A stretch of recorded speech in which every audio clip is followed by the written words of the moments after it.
Hey, it's Shana Meyerson with YOGAthletica in Los Angeles, California. Today, let's learn how to jump back from crow position.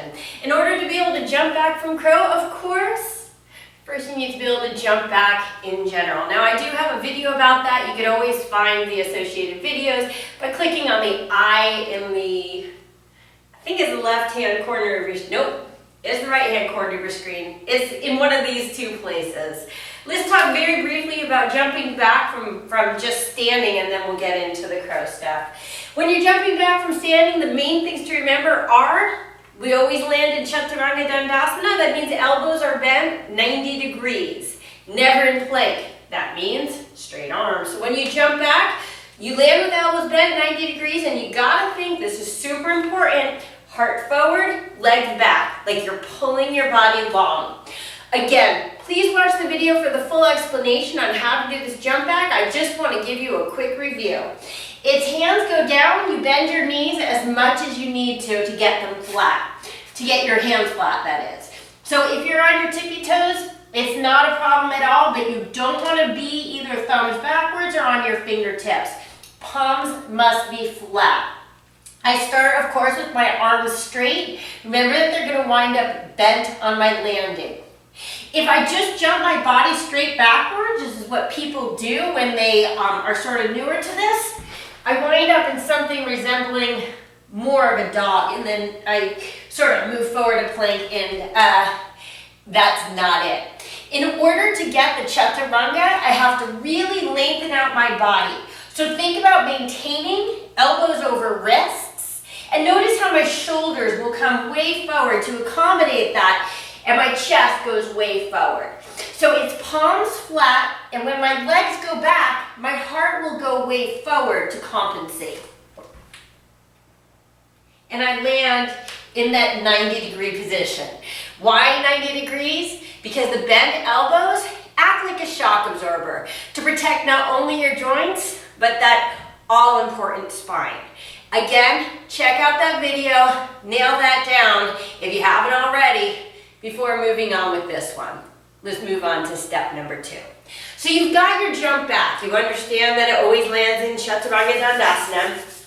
Second thing, in order to get from crow to the back of our mat, we need to first be able to lift off our arms, right? Like if you're stuck to your arms, you ain't going anywhere. So let's work on that core for a moment. If you need to, grab 2 blocks and put them under your hands to make this easier. But this pose is Lolasana. If you cross your ankles behind you and sit down, this will just teach you how to use the root and rebound action of pressing down into your hands to lift up while simultaneously engaging the core to get you off the floor. So the hands, or the hands on the blocks, go approximately halfway between your knees and your hips. Palms are flat, always. My toes are pointing backwards, not tucked. Knees come up to the chest. Okay, so notice how my feet are still on the floor at this point. Just work on lifting your knees up to your chest. This is a process of sort of rounding your spine, because that cat position engages the core. Now, once you have that lift on your toes, the next step, of course, is to get your feet off the floor. If you have to jump, then you're not quite ready. We want to learn how to pull the knees to the chest. And again, blocks under the hands help a lot. So it's knees to chest, and see if you can push down into your hands and pull up from your spine to just bend your knees and hover. Okay, so the more my knees are bent, the more squishy my legs, the higher they'll be. Does that make sense? Because if my knees are sort of straighter, they're danglier, and my feet are down by the floor. Simple. So as I bend my knees and take that cat position and push into the floor, I can get up without any sort of jump. Really, whether you get off the floor or not on this one, make sure that you really use that energy. that lift, because it's going to become so important to create space when we jump back from our actual crow. Okay, next one. This is what I call my crow yo's. Is just yo-yoing up and down in crow. Think of it essentially as cat-cow pose done in a crow position. Why? Because when I lift up from my mid-back, my whole body lifts up, right? I mean, I just showed you that, so yeah, right. Okay, so knees up. Make sure they're hugging into your arms. I'm assuming you know how to do crow. If you don't know how to do crow, check out my crow video, okay? Here we go. So I lean forward into my crow position. Make sure your gaze is way forward and elbows always stay over your wrists. Bend your elbows to get really, really low, sort of like a cow in your back, little back bend, and then lift up from your mid-back like a cat to take you higher. So it's down, back flattens, and up, spine rounds. All the while my knees are hugging in to give me support. Bring it down, spine flattens, and bring it up. Now, you can do as many of these as you want. You don't even have to do 3 in a row. You could do 1 and stop. And then do another one. And stop. And then do another one. So get used to those. Get used to that feeling of lifting from both the pressing of the arms and the lifting of the core. Because those two things are going to have to work together, like chocolate and peanut butter, if you want to jump backwards. And I know you want to jump backwards, otherwise, why would you be here? Okay, let's try this. This time, no crow-yo, so your arms will get a little bit of a break, but same lifting bit without ever going down. See if you can come into your crow, and once you're in your crow, pull your knees up off your arms into midline, landing on your knees. Okay? So right now, we're just going to see if you can, floating to your knees. You don't want to slam to your knees, so just working on a little bit of control here. What's the secret? You got to think about coming down the same way you think about coming up. All that energy of Lalasana, all that pushing down and lifting up is following you even as you gently release yourself to the floor. So engage, engage, engage, and no matter what the question, the answer is core. Let's try that again. So from my crow, imagine you're doing that cat thing to lift yourself up a little bit, and once you do, pull your knees to midline. So I'm up, in, and lightly down. So again, lightly is the key here. I'm still pushing down as if going up. I'm still pulling in as if going up, but I'm releasing those muscles slowly to take me down. One more time. Here we go. Crow position. Okay, lift up from your midline. The knees need to come a little bit off your arms to come to the middle, to the middle, and down. And you can see that there's a Lalasana hiding in there as well. I mean, not really hiding, it's just there. Okay, so now let's see if we can find a little bit more strength, a little bit more balance in this movement. So instead of doing 2 legs, I know it's going to seem a little more remedial, but I want to see if we can hold this one. I probably should have done this one before the other one. It is more remedial.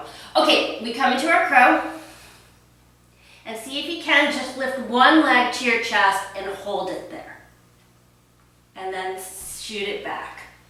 Okay? So, it's not more remedial. I lied about that part. The arms, I know we're not very bent on that one. Sorry, but because that was not a jump back, that was a step back. Why is it a step back? Because I'm still secure in one leg in the front. But notice there was no fling at all. I'm just literally taking that leg and sort of stepping it to the back of the mat, all the while engaging that front leg to sort of keep me in that frontness of the pose. Okay, here we go, other side. I don't remember which side I did. Okay. So here, I lift up. Now this time I'm lifting really just from my left side. Knee in, see how much my knee is bent? And then I step to the back of my mat. When you do this, you're gonna feel all the muscles that need to work to jump back. It's just a lot more controlled and you're a lot less likely to fall on your face.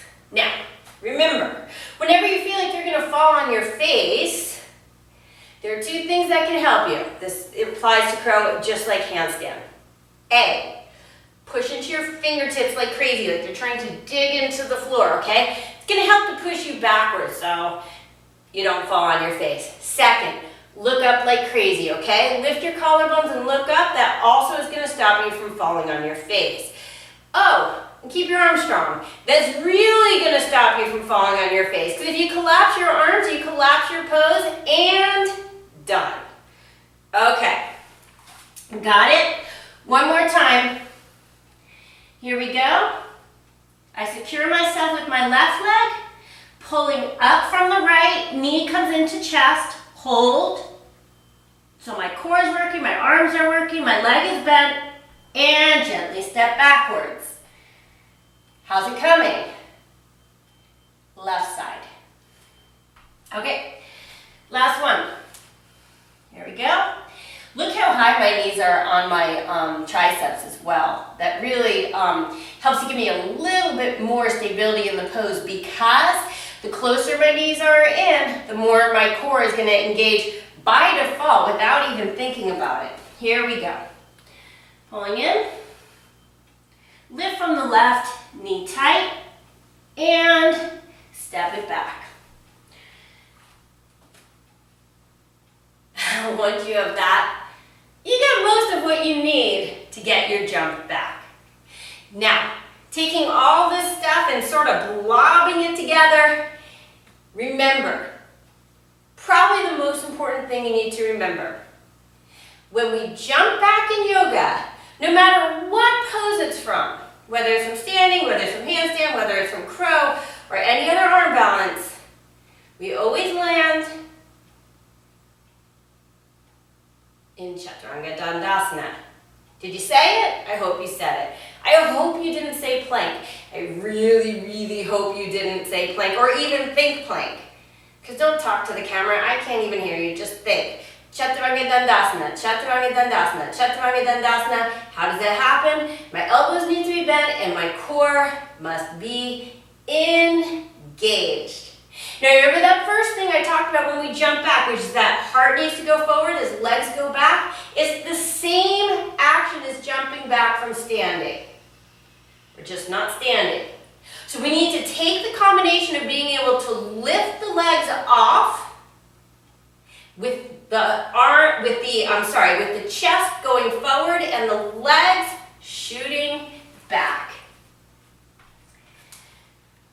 So I get on board, like I'm coming into my crow-yo, I lift from my mid-back, pulling the knees to midline. You don't have to balance there, but my elbows will bend and my legs shoot back. And I land in that Chaturanga.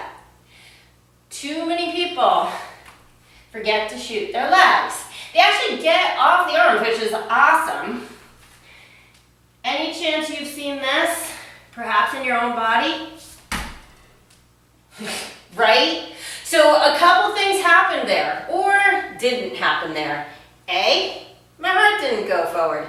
B, more obviously, my legs did not go back. In the beginning, just do it fast, like just shoot them back there, okay? The faster you go, the easier this is. Eventually it gets slower and slower. right? Because slow is controlled. So if you want to, you come in and just fast. Just think about lifting and flinging. And as this pose gets refined, it'll slow down on its own.